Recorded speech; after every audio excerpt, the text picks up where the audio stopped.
All right, so shalom everyone. Third and last installment of Halachot of Pesach. We have covered about all the things that we need to use for Pesach. We have covered how to make everything kasher for the past two shiurim. Now we're going to start with Bedikat Chametz. Okay. So really, the halakha brings down that we should clean everything up before Pesach, not to wait until the last minute. Go through everything systematically, and clean everything up, and make sure that there is no chametz in our possession on Pesach. And we should check the pockets of children's clothing, as we all know. They stuck the stuff, candy, cookies, bread. You name it, Cheerios, all the good stuff, and so we should definitely make sure to clean it, and of course wash it after, because sometimes you wash it, it just gets caked on even better, and we have a party. And once you make sure that they're clean, you don't have to do bedika in their pockets. Okay, meaning at the night before Pesach, next Thursday night, you don't have to go ahead and check their pockets again. Once you know that those are clean, it is fine. When is the time to start Bedikat Chametz? That would be Tzet HaKochavim. That is when the stars come out, about 25 minutes after Shekiah. Shekiah would be around 7:15, I think something like that. We have it in the guide, the time exactly. Did everybody get the guide, the Pesach guide? It's upstairs. I was going to bring some down, but all right. Well, so it could be later on too. It could be later, but there's a lot to do, so we should try to start it as soon as we can. But our husband not home at this time. You could do it. You could do it, but and the people. The husband also should try to come back and do it as soon as possible, because that's, there's a lot of halachot involved with this.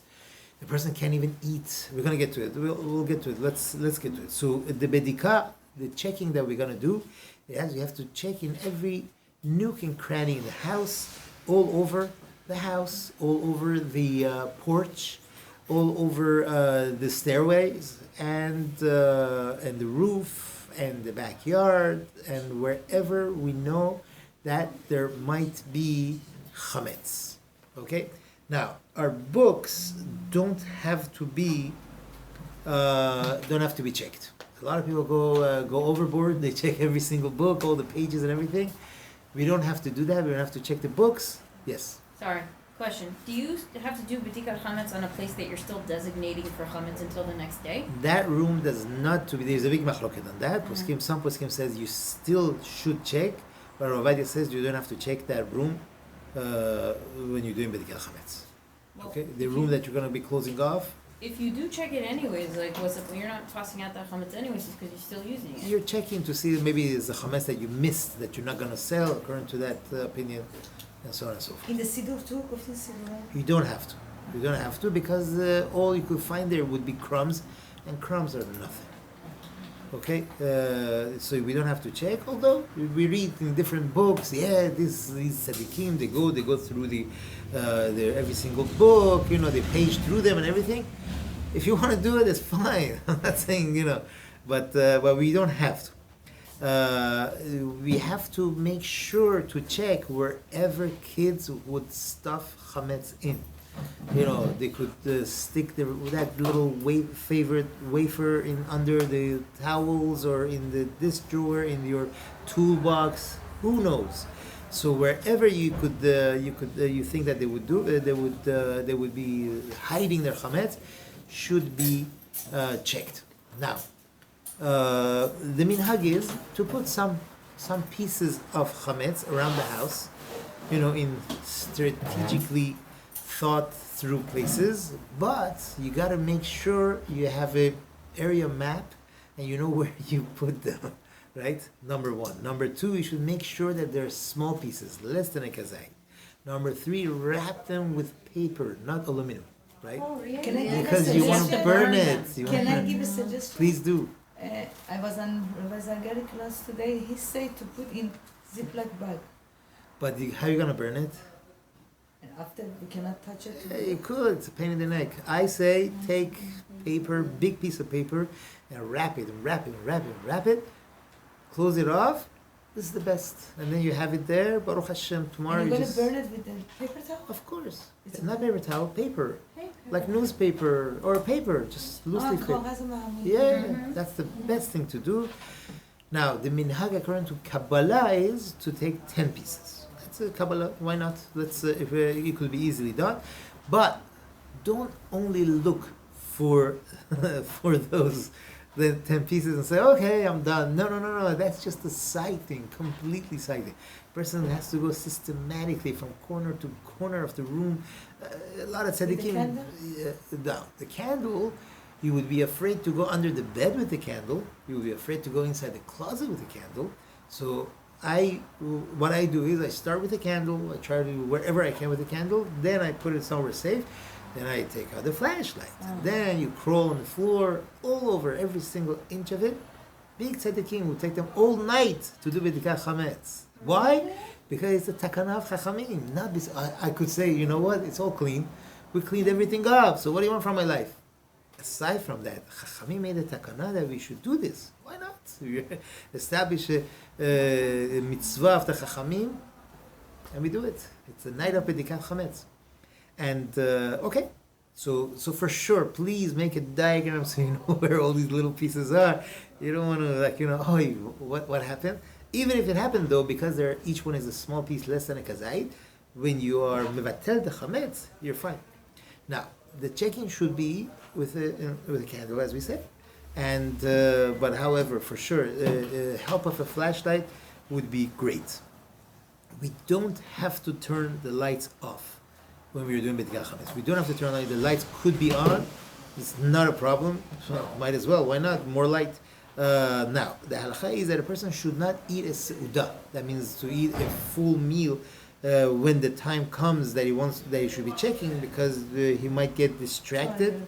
No, just distracted. You're eating. Oh, this is awesome. You eat and then party and then forget about bedikat chametz. It's even learning Torah is not allowed. Right? Unless it's a set shiur for everyone, in which case, you are allowed to go to a shiur and then to make sure that everyone reminds each other to go and do bedikat chametz after the shiur. How it works is, first we make a beracha, and then right away we start checking. For the chametz. You shouldn't stop in between the beracha and the start of the checking. If you want to say something like, oh yeah, did we clean this side of the fridge, or did we do this? That's related to the checking. That's fine. But say, honey, could you put up a pot of pasta for us to eat later? Something that's not related to the checking, we can't talk about. So whatever is related to the checking, we could say. Otherwise, a person shouldn't. Once you have started, it's okay to speak, but again, it's better not to speak during that time. As we said, the room that is designated for the chametz, and we want to sell the chametz, does not need to be checked at all on this night. That room, I'm going to close it off, put a sign, chametz, do not enter, and that's that. Kabbalistically, yes.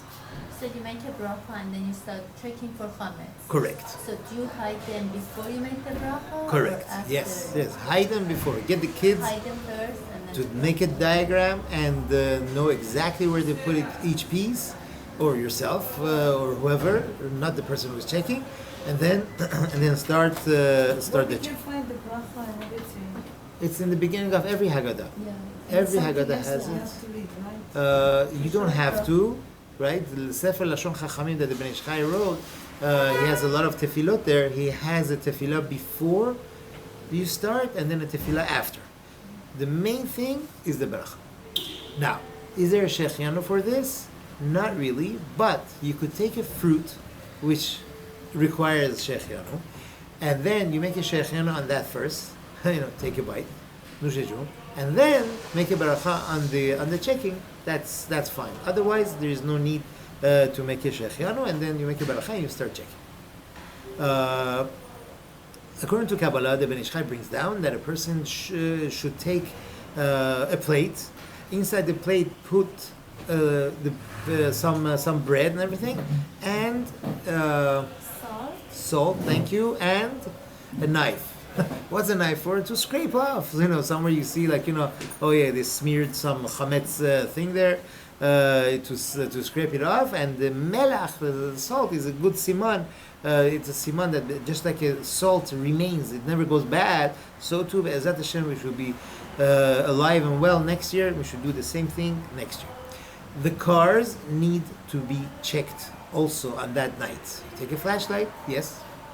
The feather thing is just something they sell? I haven't seen really Sepharim write about the feather. It might be an Ashkenazi custom. I don't know. That's also to sweep the thing gently. What? Spoon? I haven't heard.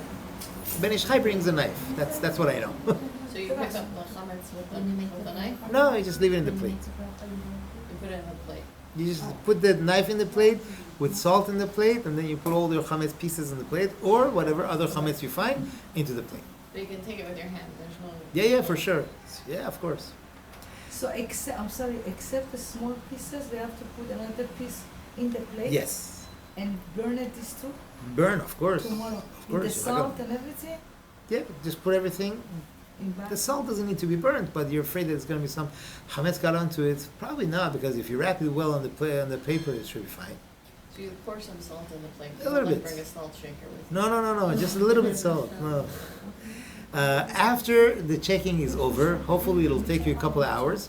After the checking is over, then you have to be mevatel, nullify the chametz. We say kol chamira deika bishuti de la chazite, right? Whatever chamira means chametz, that I have in my possession, which I didn't see, right? That's all you say, which I didn't see, not I saw and I didn't see. That's tomorrow. At night you say whatever chametz that I didn't see, live till it should be nullified. Veleheveh hefker, it should be free for all. Ke'afra da'ara, like dirt, like nothing. It's Aramaic. They made it in Aramaic so that we could understand. So everyone thinks, oh, it's a special prayer, let me pray to Hashem. No, it's not a prayer. You're making a statement. You're making a statement that everything is nullified. And to make sure it really holds, we repeat it 3 times, and that's it. Women do also have a mitzvah of tashbitu, of nullifying and to get rid of the chametz. Therefore, if the husband is busy, the lady should do this, should take care of this before, and she could also say that. She could also make that a statement. So this is at night. Once you're done with this, keep the chametz in a designated place. You don't want anything to get to it. The mice or whatever it is to again spread it all over the place. So make sure you put it in your safe. Keep it safe until tomorrow. Tomorrow morning, as soon as you can, you go ahead and you burn it. Okay? But we have to put this outside, not inside the house. It could be anywhere. As long as it's safe, it could be anywhere. Okay? Safe, not necessarily have to put it inside the safe, but as long as it's good, in a bag, something. right, in a bag, wrap it in a bag, hang it somewhere, whatever you could do. Hanging is not such a good idea because it's also to hang bread. Just general, Yeah, the Gemara says one who Chas v'Shalom could bring to aniyut, to poverty. It's not a good thing to Can hang. we hang it on the door if somebody want to come pick up something?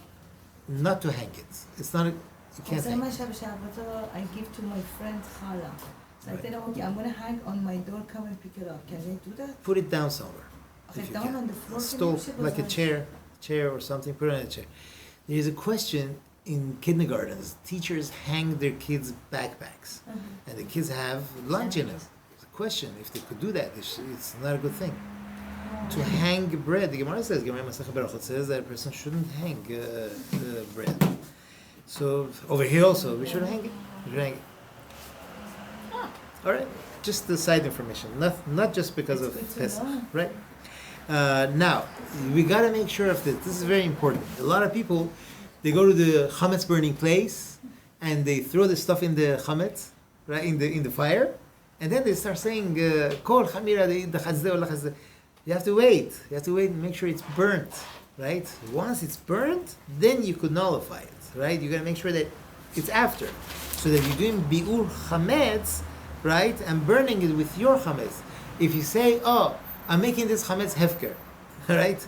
It's still yours. It's so you're not. What are you destroying? You're destroying somebody else's chametz because it's not yet burnt.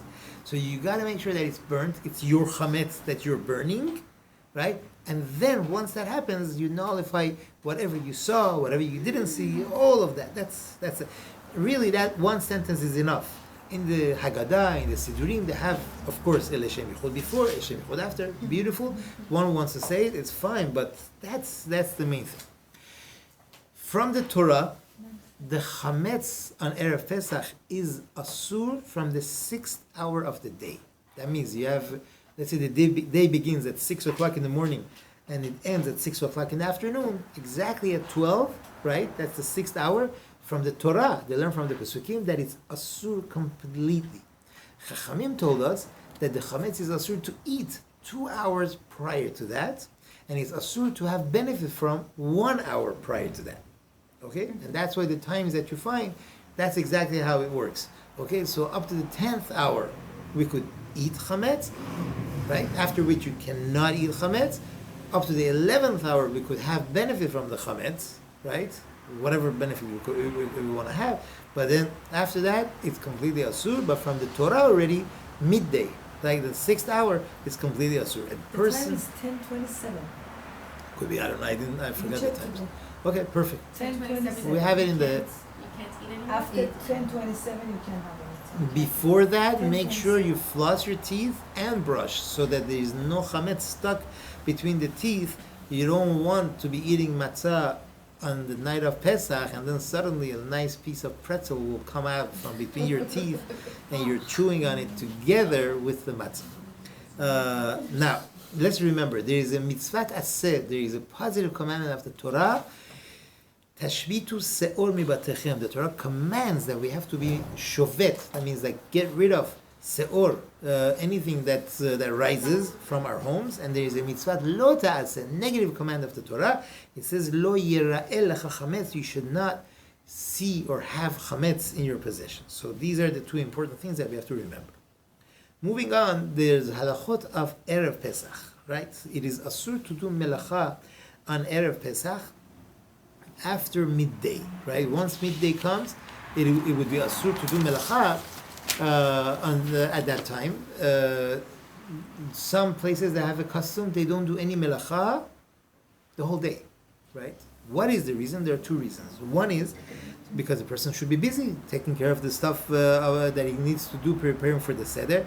And if he goes to work, he gets busy with melacha, we're going to see what melacha is, then he's not going to be able to get to all the things that need to be done for Pesach. And then the other reason is, any time that we bring an offering in the Beit HaMikdash, that day would be a Yom Tov. But anytime, any family that will bring an offering into the Beit HaMikdash, and that day would be a Yom Tov, and they wouldn't do melacha, they would stay away from it. So today, it would be, Erev Pesach is the day that we all bring a korban, and therefore it's asur to do melacha. Nowadays, we don't have the Beit HaMikdash, unfortunately, we cannot bring the offering, so it would be a remembrance of that. That's why we don't do it. However, a person should try not to do melacha after the time of mincha ketana. There are two times halachically that are for mincha. One is called mincha ketana.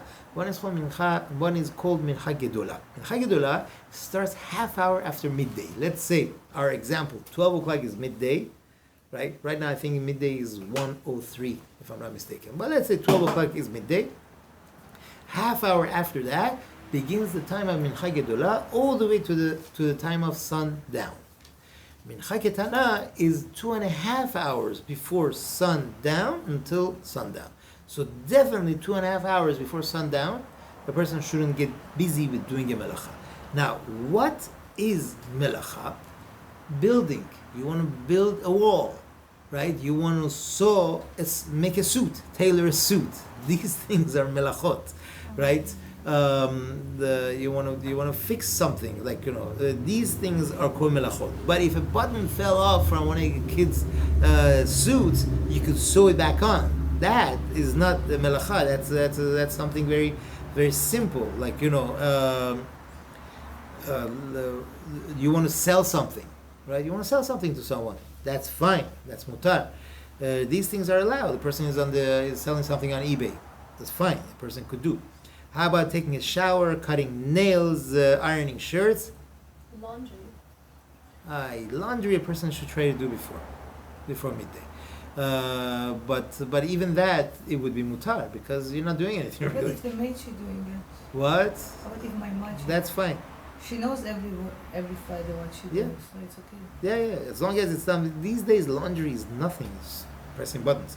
What time was this exactly? Is it 2 hours before sunset? 2.5 hours before sunset, correct. So if it starts at like 6:45, so it's Let's say sunset is going to be 7:15, so it'll be around 5, quarter to 5. At that time already, we'll stay off this. There is another thing on Erev Pesach that we have to pay attention to, and that is eating matzah. It is asur to eat matzah on that day, on Erev Pesach, next Friday, so that one could eat matzah with appetite on the night of Pesach. Okay? Eating matzah. That is asur to eat on the night before. It is allowed. It's only the day before Pesach, on that day of Erev Pesach, that is not allowed. Person is allowed to do matzah ashira, which we discussed on the first shiur, is allowed. The person is allowed to eat. What is matzah ashira? You can take kosher for Passover flour, and you knead it with fruit juice, oil, egg, honey, whatever it is. No mixture of water. This is called matzah ashira. Matzah ashira means it's a rich man's matzah. That is not gonna be yotzei the mitzvah on Pesach night with that matzah. That, therefore, a person is allowed to eat on Erev Pesach, on the eve of Pesach. Ashkenazim do not eat matzah ashira on Pesach at all, but for us Sephardim, it is allowed. Matzah shemura, no? No. Matzah ashira. Matzah ashira, that's egg matzah. In general, they call it egg matzah. Egg matzah, Ashkenazim, they use it for elderly people or people who are sick. But us Sephardim, we have no problem with it. It's allowed, and we don't say. They say why? Because it might become chametz and so on and so forth. According to Shulchan Aruch, it's not a problem. Therefore, we could do it. Now, how about using matzah meal? That's meal in Yiddish means flour. Matzah meal means matzah flour. Okay, so using kemach matzah, you make a cake with it. You make cookies with it. Whatever it is, can you eat that on Erev Pesach? Yes. No, because that's matzah. Why? We're not allowed to eat matzah on Erev Pesach. But what's the difference between That's flour? flour. What is that? That's regular flour, regular kosher for Passover flour that you baked it. You made it like matzah, but it's matzah ashira. You baked it with sweet ingredients and so on and so forth. This is matzah, right? This is matzah. It just was made into flour, and now you're using it for other things. Oh, so That's- you mean in the daytime, but in Yeah. the nighttime we can have it. You could. We're gonna get to that. Be'ezrat Hashem. So we're talking about a cake that was baked using matzah meal, matzah flour. That a person is not allowed to eat on Erev Pesach. A little kid that doesn't understand, like 2-year-old, 3-year-old, that doesn't understand what's going on Pesach night. You're gonna give him this. Oh, tonight he's not gonna eat the matzah. That you're allowed to. You can't make him suffer. No, you can't eat anything. But Baruch Hashem, us Sephardim, we have no problem. We have rice to give him. We have so many good things to give him. Give that. Very good. Can we give him an egg matzah? Yeah, Egg matzah. yeah, for sure. Egg matzah we could also eat. We said egg matzah you could also. What is the age that we should tell them? It depends on the child. If the child will understand that tonight is Pesach and we're going to eat matzah and so on and so forth, you want to keep him excited. So you're not going to give him something that is going to take away that excitement. Depends on the age. 4, 5, 6, 7, 8. Now, from the 10th hour, that would be 3 hours before sundown, a person should not eat. Try not to eat at all, because you want to eat the seudah and all the things that we eat on Pesach with appetite. The time is later on Erev Pesach, because we're going to say the Haggadah and we're going to eat later, therefore it's on the 10th. Let's say Erev Sukkot, already Chatzot. After Chatzot, a person shouldn't eat a heavy meal. So therefore, but fruit, rice, these sort of things are fine. The person wants to eat fruit, you want to eat a bowl of rice, that's fine. It's brought down, yes. And like drinking too. Drinking is perfectly fine. Just don't drink too much wine. There are different customs, by the way. Some people don't eat maror on Erev Pesach. Some people don't eat an egg on Erev Pesach because we're going to eat an egg on the night of Seder, or we're going to eat. Meat or chicken? That's fine. Meat, chicken, eggs, that's fine. Even maror, you want to eat. You're cleaning the lettuce for the night, and you want to eat something. Make sure there's no bugs. You could cheat. You could eat. It's fine. The custom is that the firstborn fast on this day. On Erev Pesach, the firstborn fast because of the miracle that was done for the firstborn of the Jews, that Hashem saved us at the time that He plagued the firstborn in Egypt on the night of Pesach, and He saved us, right? He made a miracle for us. As a remembrance of that, the firstborn fasts. Some say even a female firstborn should fast on this day. It is not our custom, and ladies do not need to fast at all. Right? Why? Because who got killed? Who got killed? It was the man. They were the firstborn. They were the Kohanim. They were the priests of the Egyptians, and these were the people that pushed the Jews to do idol worship on this day. And the ladies, they didn't have priest ladies. They were prejudiced. They didn't have ladies as priests. So therefore, there was no danger on our firstborn ladies, and therefore women are exempt from this fast. These days, in these ages, people are weaker, and if they do fast, they're not going to be able to sit through the whole night of Seder, so then you have to weigh your priorities. What's more important, to be able to conduct the Seder with excitement and full strength, or be sleepy, I was fasting the whole day? So definitely the custom is not to fast. How do you break the fast? By joining a Seudat mitzvah. If there is a Berit Milah, there is a Pidyon HaBen, or if there is a Siyum Masechet. These days they try to finish a portion of the Talmud, and it is customary always whenever a person finishes a portion of the Talmud to make a Siyum Masechet, so a party, a feast, to show that we are happy about this, and they give a Seudah, they give food. Food doesn't have to be chelo kebab, it could be anything, it could be cookies, it could be drinks. So that's what they do. In many shuls, many synagogues, they gather and they make a siyum.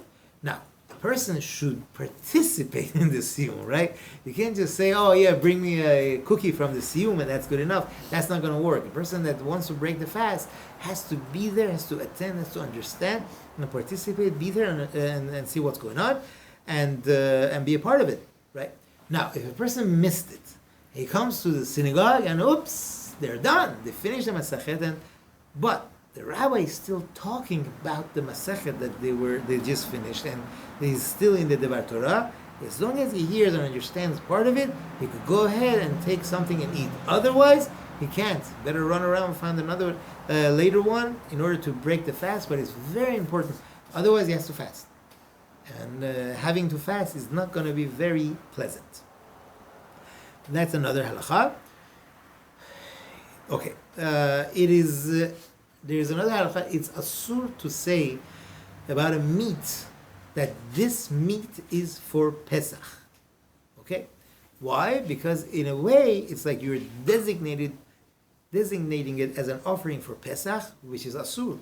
If it's an offering for Pesach, it has to be brought in the Beit HaMikdash, and a meat that is designated for an offering and is not brought in the Beit HaMikdash, it's a big prohibition to eat that. So, in order to be careful, obviously we don't mean that, but Halakha says that a person should not say about this meat. You buy meat from the butcher shop, you say, this meat is for Pesach. We say it. We shouldn't. We should say this meat is for Yom Tov, right? It's for the kavod of Yom Tov, and so on and so forth. Some say, don't even say it about fish. Fish was not an offering, fish or chicken. We should be careful not to do it. We just say, I'm buying meat, fish, or chicken for Yom Tov. Okay? Also, like, you tell your husband, oh, could you roast that thing, that the leg that we have on the seder ke'ara on the tray? Could you roast that for Pesach, please? Like, no. Could you roast it for Yom Tov? Or like, oh, yeah, let's roast this for Yom Tov, and that's it. Any questions so far on this? Erev Yom Tov? Yes? It's not really, it's totally out Out of context? of, yeah. Okay. If you have an unopened package of spices of turmeric, can you use that? This year, recently, there are problems with spices that don't have hechsher for Pesach. Yeah, it has an extra. Has a hechsher for Pesach, and it was No, I'm sorry, it has RCC, it doesn't have an extra. for Pesach. Yeah. For Pesach, we have to be extra careful because the plants these days they're used. They use these plants for other things as well. So it could be kosher, but it might not be kosher for Pesach. That's the problem. You want to make sure that it's kosher for Pesach. It used to be that it was much easier. It was designated. The mill was designated for this spice, and that was it. And it was perfect. What's the best to buy to this 100%? Anything with a reliable hechsher is fine. But sometimes they just put stickers on No, this it's stuff. or stamps, yeah. And people, they say, okay, you don't know, but they just put sticker, they just, People say colossal things. to his I don't know. People say So things. what do you have to Yeah, you do? hear that all the time. All the time. So it's better to have I heard from Israel product, right? Yeah, I mean, look, I think it's delish should be definitely reliable. Delish. It's delish, Rabbi. It's like for sure. Gravitsky. Rabbi Gravitsky, for sure. It's definitely reliable. I'm sure. I wouldn't be surprised. Sadaf, coaching these people. I'm sure they're okay. They should be okay. But it should be a reliable hechsher for sure. Now, the custom of the Sephardim is to finish. Okay, we're good. I'm gonna move. We're just rolling along. The tefillot, right? The tefillot is a tefillah of Yom Tov. Remember, it's going to be Friday night, so some people say to say lechadodi, to not say lechadodi. We say lechadodi every, even if it's Friday, even if it's Yom Tov, Pesach, but the main thing that we want to discuss is Hallel. Yes. Yeah, why not? Why not? Yeah. The question is to say Hallel. Right? There are only 2 nights for outside of Eretz Israel the whole year that we say Hallel with a baracha. Ladies also. Okay? There are only 2 nights the whole year that we say Hallel. This is it. Next Friday night and next Motzei Shabbat. 2 first Yamim Tovim of Pesach. When we have to say it, what time? Say it anytime. Arvit time. Arvit. Right? If you don't say Arvit, you want to say Arvit, but whatever it is, you gotta say Hallel. You gotta say Hallel and say baracha. At night? At night. Mm-hmm. At night. If you say it with the Haggadah, you have to say it 2 times? No. That's my point. In the Haggadah, let's pay good attention. Oh, the Haggadah. The Haggadah, you remember what the Haggadah is? The Haggadah is what we say in the night of Pesach. So in the Haggadah, there are different segments. First, there's introductions. First, we say Kiddush and everything. We're going to get to it. I'm hoping to be able to go through some part of the Seder. So first, we say Kiddush, and then we wash our hands, we eat the karpas, we break the matzah, and then we say some introductions to the Haggadah. Then starts Magid, the Haggadah. In different introductions, questions that the kids ask, Manishtana, and then Avadim Hayim Faro, and then we start. We start the Haggadah. The start of the Haggadah is, first you have to explain how terrible it was in Egypt, how they oppressed us, how they enslaved us. And then you mention how Hashem brought the plagues on the Egyptians and saved us. And then you start praising Hashem, praise the Lord, right? So that's the order of things. Like first you go down, and then you go how Hashem saved us and everything. Then we start saying Hallel, right? We say the 2 first Mizmorim of Hallel.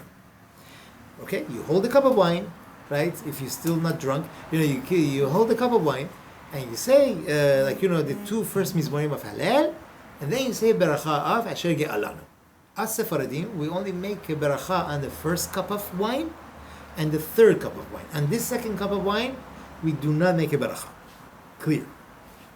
Now, we only say the first 2 Mizmorim of Hallel, and then we drink the 2nd wine. Of course, we drink the 2nd cup of wine, and then we wash our hands, we eat matzah, we eat maror, we eat korech, we eat the meal, we eat afikoman, we say Birkat HaMazon, and the 3rd cup of wine, after which we continue Hallel. Now, this 4th cup, the first cup is Kiddush. Second cup is Haggadah. Third cup is Birkat Hamazon. Fourth cup is Hallel. That's a continuation of the Hallel. Being that we cut in the middle of this Hallel, we only say the two first Mizmorim before the meal, and we say the rest of it after the meal. We don't make a beracha on it. We have to say Hallel before starting the Haggadah, okay, with a beracha before and after, and have in mind that this beracha that I'm making on this Hallel is going to go on the Hallel that I will say during the Haggadah. If your husband comes home and you suddenly realize, oops, he's home, and I haven't said Hallel, say, hold on, let me say Hallel with a beracha, and then we could start. So you say it twice? Yeah, basically.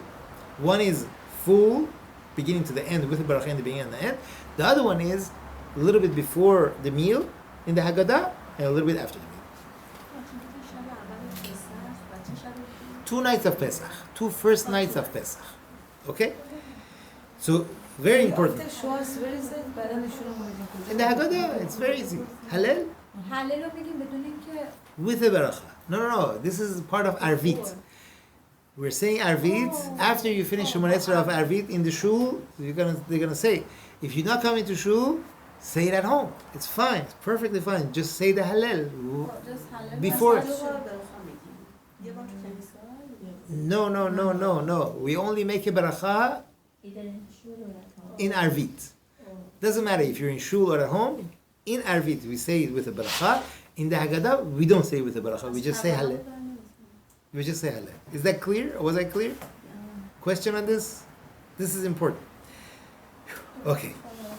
What if we don't أولي finish بابا it? first one The kids are in mind. Finish. Second one. I'm saying something. Coffee helps. First time you Coffee say, helps. I have an end for the second time you say Hallel. Okay, is it clear? It's good? Okay. So basically that's that, Arvit, and then you start. Now, I'm going to jump a little bit ahead. On the second day of Pesach, it's good to make a special meal. Why? Because that was the day that Haman was hung.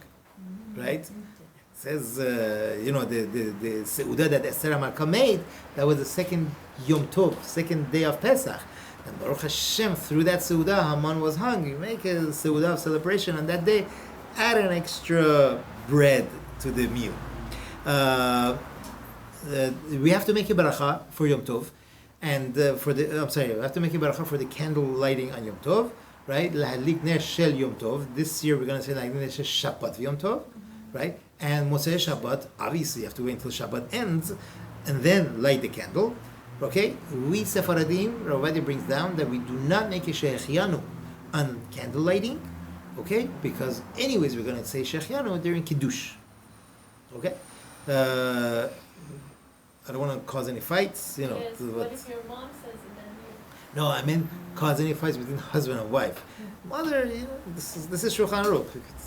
You could somehow sneak by. It is very much advisable for people to take a nap on Erev Pesach because you need to stay up throughout the thing. Certainly, definitely, no matter what, a person should do it. Another tip, a person must remember, anytime you drink wine and anytime you eat matzah, you have to lean. Leaning means, even if you're a lefty, to lean on the left side. Okay, even if a person always eats with the left, it's going to be kind of rough, but leaning is leaning on the left side. A lot of people who have chairs with handles, it becomes tough because you want to lean on the left, but really you're leaning on your back. To make sure that you're leaning on the left side. So turn do whatever you can to be leaning on the left side. Yes.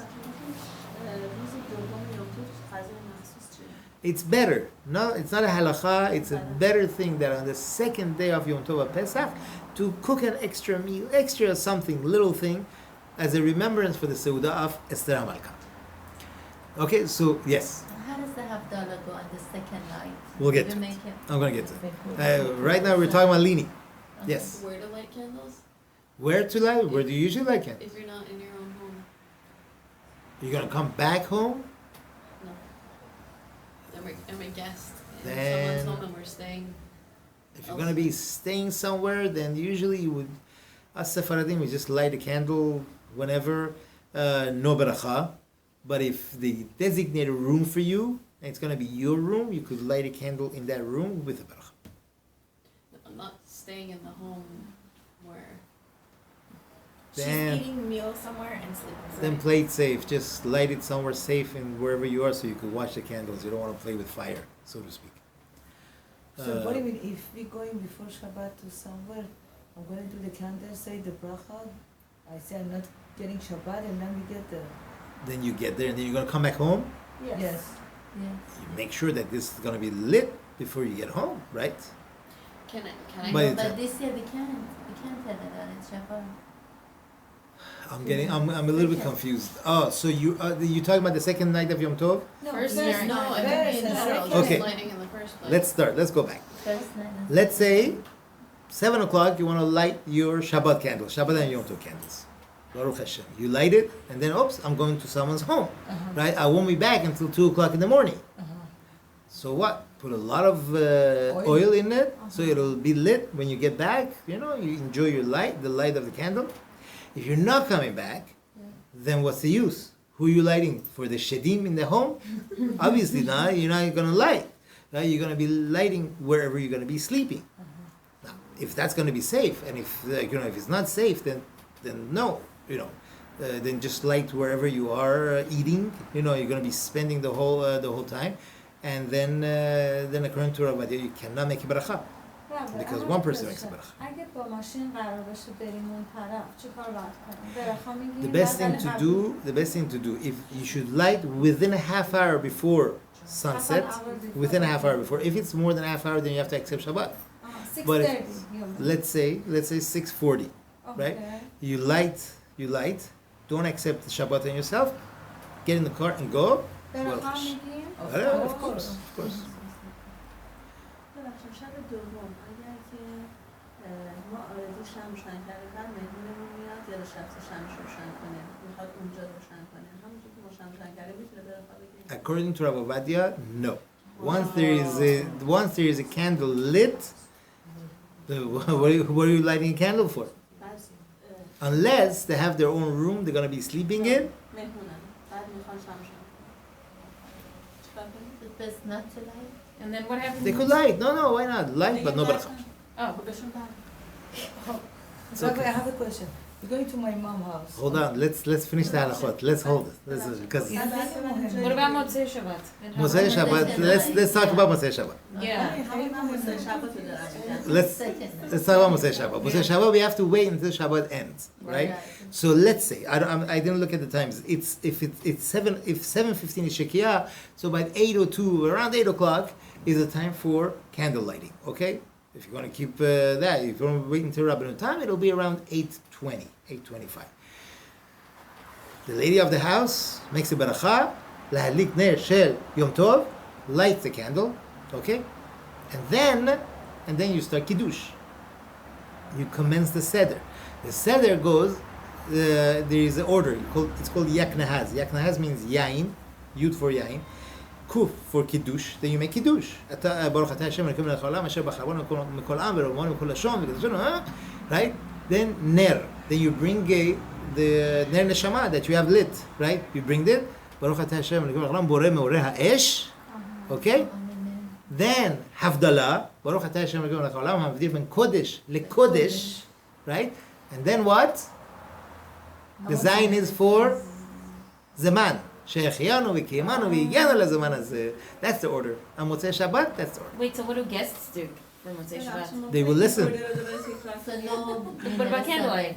Candle lighting? Yeah. So I said, they have to wait. They have to wait, or they could light the candle when they get home. They could light the candle when they get home because it's Yom Tov, yes. یه بار دیگه اوردرش رو میشه بگیریم. I will. The first, you said the second night you don't say Shechianu on We say Shechianu on both nights in Kiddush.